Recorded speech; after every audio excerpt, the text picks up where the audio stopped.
Bonjour tout le monde! Bienvenue à la fermette Douce Sérénité. Cette semaine, comme tout le monde, on a gelé. Moins 50! Ouais, il y a eu des gros records de froid. On s'est dit qu'on allait vous faire un petit update sur comment ça s'est passé pour nous ici dans le bâtiment. À chaque année, souvent, on vous en reparle. Mais là, depuis 2 ans, on n'a pas de chaufferette dans le bâtiment. On avait une chaufferette agricole, puis elle est brisée. Puis on a essayé de regarder pour la faire réparer, puis les réparateurs de tondeuses ou quoi que ce soit ne veulent pas la réparer. Fait que grâce au fond d'enclos, grâce à la lumière rouge, grâce à un fil chauffant, habituellement, on se débrouille pas pire pour l'année.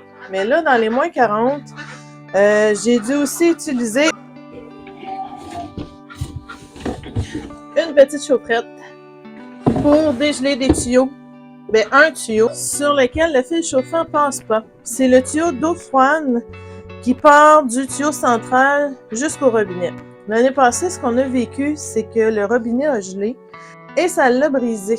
Fait que là, cette année, ce que je fais, puis ça peut être un truc aussi. Désolé, on est en plein jour, hein, les animaux parlent. On utilise la lumière, bien accrochée, être sûr que ça tombe pas, tout est solide. Puis je m'arrange pour qu'il soit au niveau des robinets pour que la lumière puisse réchauffer les robinets. Sérieux, il y a vraiment besoin de jaser celle-là. Fait que ça tient les robinets au chaud le plus possible. C'est pas quelque chose qui est le fun à changer pendant l'hiver. Aussi, ce que j'ai fait cette année, c'est que j'ai mis un morceau de laine minérale isolante en arrière pour essayer de garder le froid qui était là le plus possible, d'empêcher que ça vienne coller. Fait que là, jusqu'à date, avec le fil chauffant, puis je pense en acheter un plus grand pour essayer de couvrir tous les tuyaux, parce que le renvoi d'eau, hier, il était gelé. Ça, vu que c'est du plastique, ben, si c'est glacé, ça peut briser. Fait qu'on voudrait pas se ramasser avec un renvoi d'eau qui se vide tout à terre.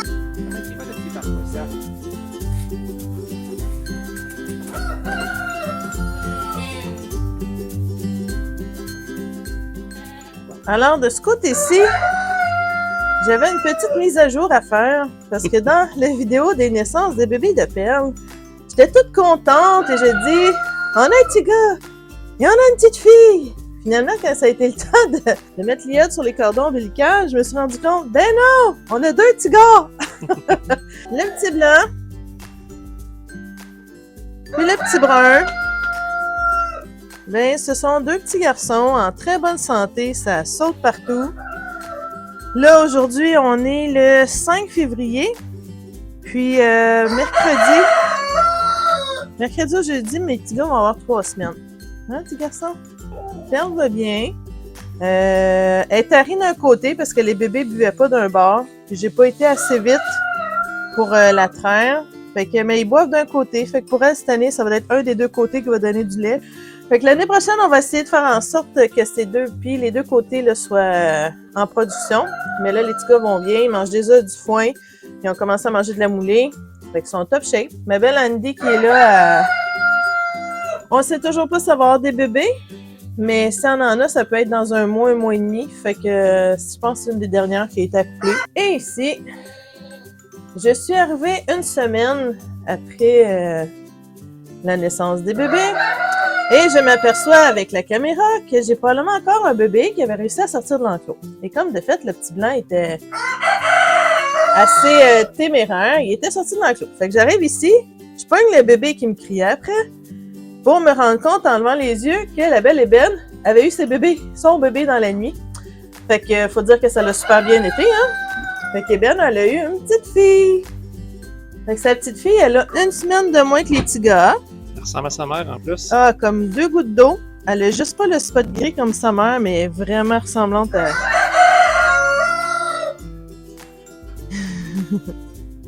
Elle est cute au bout.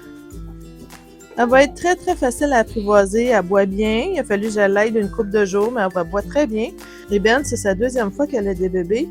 Sa production de lait est plus grosse que l'année passée. Fait que j'ai pas manqué mon coup. J'ai commencé à la faire pratiquement la première journée pour être sûre de tout vider et stimuler la production de lait. Fait que là, on peut partager avec son bébé qui a tout ce qu'il faut dans la journée, tout ce qu'il faut dans la nuit, mais le matin, quand j'arrive, je traite au moins 1,5 litre à peu près. Puis le soir, ben c'est sûr qu'il y en a moins parce que le bébé est plus actif dans la journée pour boire que la nuit.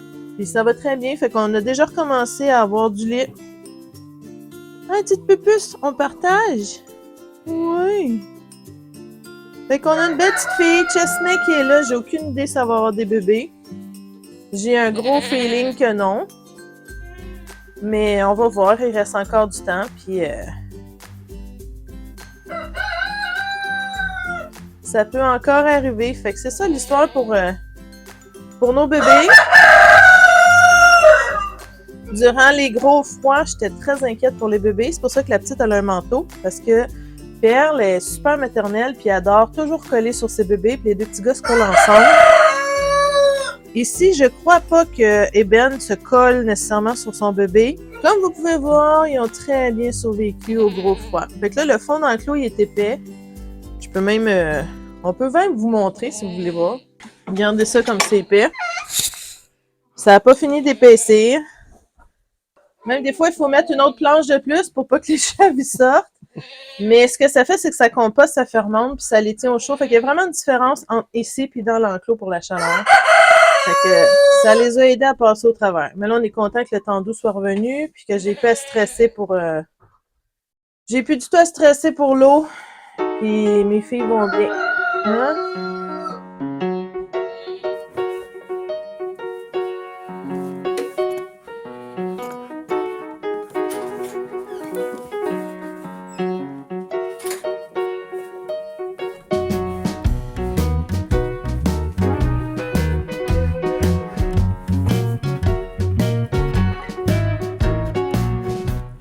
Autre chose qu'on a vécu durant les gros temps froids, c'est comme vous savez, ceux qui nous suivent depuis longtemps, on nourrit nos poules à la fermentation. Puis ce qui s'est passé, comme vous le savez, sûrement vous vous en doutez, ça l'a gelé là, solide. Même que on voit dans le fond de l'enclos ici, là, on a un restant de nourriture qui était gelé bien raide dans leur bol. Fait que exceptionnellement, ce qu'on a fait, Emmanuel et moi, durant le temps que c'était trop froid, on les a nourris au sec. Fait qu'on les a donné des grains mélangés secs. Fait que le fait qu'ils mangeaient pas froid, ça les a pas refroidis, fait qu'ils ont gelé plus, là. Ça leur a permis de pouvoir manger, parce que manger un popsicle, ça avait pas l'air à trop le tenter.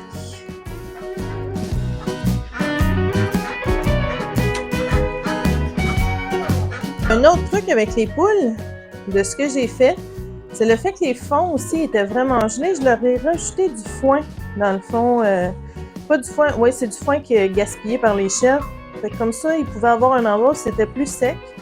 C'est assez intelligent, mais ils pouvaient catcher pour aller se coucher là au lieu d'avoir froid. Fait que je leur ai donné l'option. Parce que souvent, dans l'hiver, les fonds d'enclos, on les nettoie pas tout le temps non plus. Des fois, ça peut devenir froid et humide. Fait que... Puis on en a quand même quelques-unes qui pondent. La ponte, elle diminue beaucoup. Mais on a quand même des cocos. Puis là, le truc, là, c'est de les ramasser. Il y en a le matin, vous les ramassez le matin. Il y en a le soir, vous les ramassez le soir. Sinon, vous allez revenir avec des cocos craqués. Vous ne pourrez pas les manger. Donc, on ramène les cocos à la maison.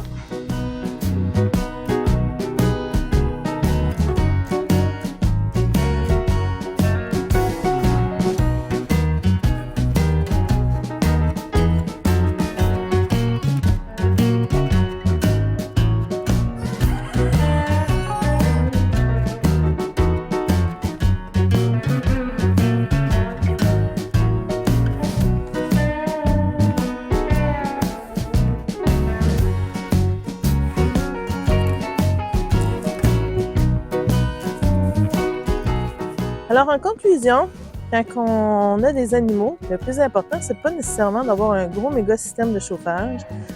Le plus important, c'est de savoir comment notre bâtiment fonctionne, c'est quoi ses capacités. Si vous le bâtissez, bien, assurez-vous qu'il soit bien isolé, avec quand même des sources d'aération pour les poulaillers, pour ouvrir grand l'été aussi.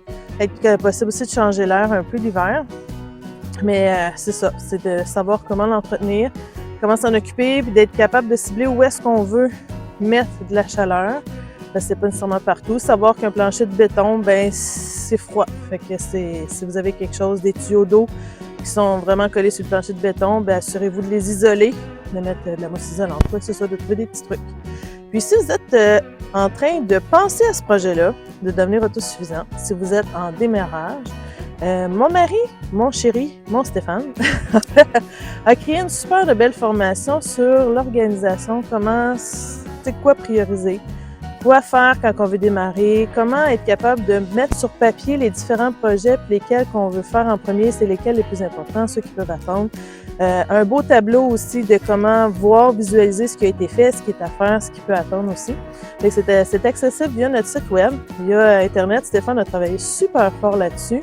Ceux qui ont suivi la formation ont trouvé ça très, très intéressant. Puis si vous pouvez être dans l'autonomie depuis des années, mais si l'organisation et tout ça, c'est pas votre fort, vous allez trouver des trucs, vous allez trouver votre intérêt, c'est sûr. Fait que je vous invite à aller sur notre page docserenité.ca, puis de regarder pour la formation. Puis il y a beaucoup d'informations aussi là-dessus. Fait que n'hésitez pas, si vous avez des questions, juste nous contacter. Ça va nous faire plaisir de vous guider. Fait que sur ce, n'hésitez pas à partager. Puis on se dit à la prochaine! Bye là!